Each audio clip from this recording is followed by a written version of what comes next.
If you're anything like me, you are the hero of all your fantasies. If you're anything like me, you are always identifying with the good guy in the stories. If you're anything like me, you always know the right thing to say, the right way to act after the fact.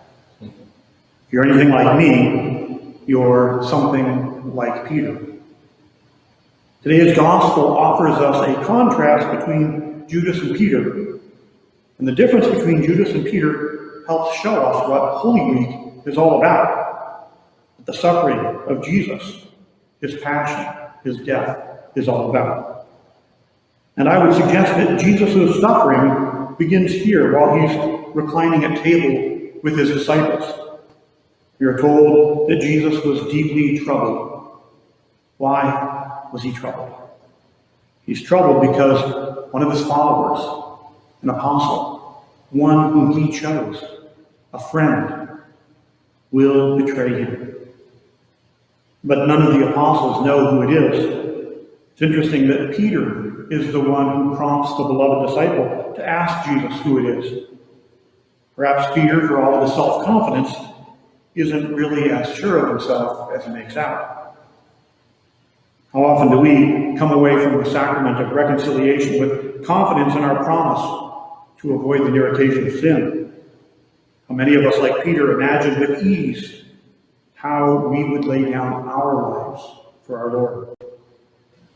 Unlike Peter, Judas is determined. He knows what he will do, and he betrays his friend and Lord without hesitation. He took the morsel and left at once. There we see the difference between Peter and Judas.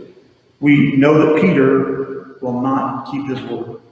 We know that Peter will deny the Lord. But for all his boasting, Peter's real determination is somewhere else. Judas removes himself, but Peter remains. All of us, in one way or another, deny the Lord. We fail to live up to the ideals that we have set for ourselves or for others.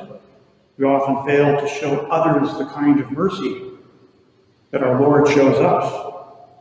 We often put our needs, even our foolish desires, above the real needs of others. Sometimes we severely hurt ourselves and others through our sin. Perhaps we've even failed in our own determination this Lent. The prophet Isaiah has something to say about this.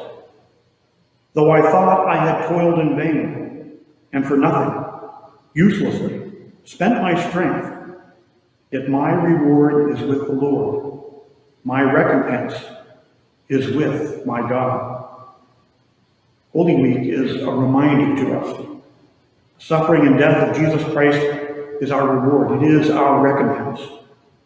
No matter how hard we work, no matter what our sacrifices, our fasting, our almsgiving, our devotions, Jesus Christ alone is our strength.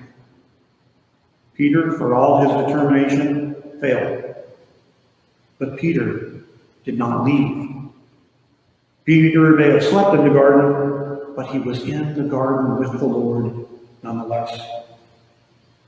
All too often we take our eyes off Jesus and only see our faults and our failures. And when we do, like Peter, it is right that we cry in repentance. But when we stay with Jesus with all of our faults, with all of our failures, and refuse to leave his side, even as he makes his way to the cross, then we will find our strength. Then we will find our recompense and our reward on Easter, in his resurrection. It is Jesus alone who is our strength, our recompense, and our reward.